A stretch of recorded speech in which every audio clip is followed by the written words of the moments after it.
What I would do is what Ellee Seymour from Headway Cambridgeshire has done, which is to grab me on the sidelines of a conference about communicating and then get me to say something. And I'm thinking about what I would say. And what I would say is you've got to use every opportunity you can to communicate with everybody about what you're actually doing. Because people in the past have thought this was something that some communications officer could do. Well, most charities don't have enough resource to have people who are full-time paid to go and communicate with other people.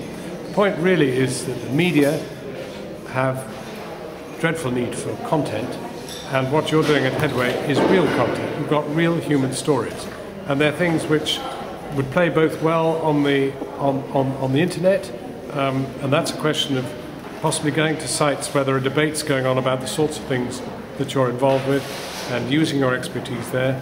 Use pictures that you're able to garner from the work that you're doing. And again, do what Ellie's done. Catch people unawares and get them to talk about the charity. Go, go, go, Headway, Cambridge.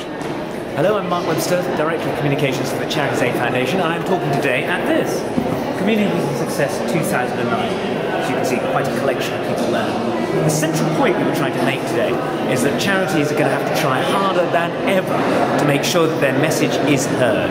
A survey that we did recently as the Charities Aid Foundation found that over half of charities said they'd seen a fall in donations. 2/3 of charities had actually said they'd seen an increase in demand for their services, particularly those doing debt counselling, mental health issues, and of course homelessness charities. So we were making the point, we have got to go out and press as hard as possible our agenda for the importance of the charity story getting out there. Now we're going to have to go slightly with the media flow. The fact is that with the recession, the media is fascinated by that. However, figures released today show that more and more people on more than £30,000 a year are having to go to debt counselling and homelessness charities. This, unfortunately, is spreading to an ever wider audience, and that's why we believe very firmly that not only do charities have an excellent message to offer, but we also believe there's increasingly a willingness on the part of the media to hear that message. So our central thing from today, the Charities Aid Foundation, we manage £2.5 billion of funds for charities. We channel more than £1 million every day through our books to charities, because we reclaim the money back from the Chancellor on your behalf. So we would like to see more and more people who follow this simple message. If you can't afford to give more, then please give more effectively. In other words, make sure you claim the gift aid, make sure you get the money back from the Chancellor, and make sure, therefore, that money goes to those charities. And we believe that message should be out there, being listened to and pushed out by the media. Interestingly, one of the things we've all got to work on, particularly those of us in the charity sector who don't have huge budgets in order to go out and start a massive advertising campaign, is to make sure we use modern media. Digital media in particular, social networking sites, viral media alerts, all that sort of thing. Get our names on other people's sites so that they can click through easily to you. It's a point my colleague John Snow was making very forcefully, that we must use those media because they're increasingly being used by a very hard to reach audience, the younger people. We must make sure that we have a presence there. It won't necessarily even cost you anything, but you've got to make it easy of access. Make sure you're on those websites that people are likely to access, and make sure they can easily cross-reference to your website so you can tell them your extremely good news message. Hello, I'm Ted Hart. You can find me online at tedhart.com. I'm here at the Action Planning Conference, and I've been asked to share with you my most important tip for today. I think for the average charity, it's paying attention to your website, really developing a very strong presence, making sure that you have a call to action. What would you like people to do? Do you want me to give a gift, read something, go someplace on your website, and make sure that that is the focus of your website?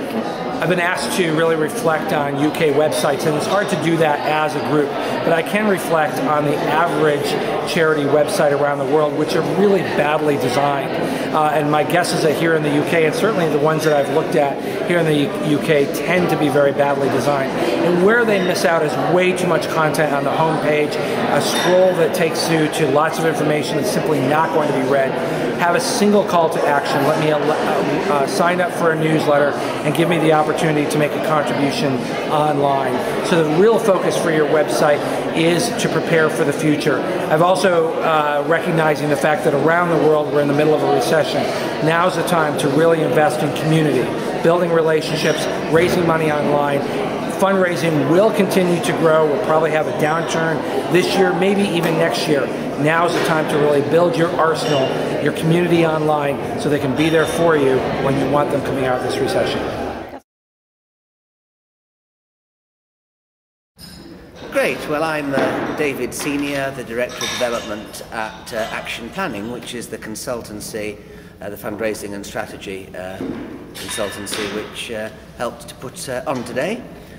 This is our third annual Communicating Success conference, and it is designed to help charities to use the full range of communication methodologies. So in the morning we had a whole series of top journalists, including Jon Snow. Then we looked at campaign strategy with Chris Rose, who's a superb commentator in that area. And this afternoon we had Ted Hart, who is probably the world expert on online campaigning and online fundraising. Why do we do this? We do this because charities in an increasingly competitive world where getting a share of voice is so difficult need access to all the professional help they can get. And it's been really inspiring to see how encouraged they have been at the end of the day.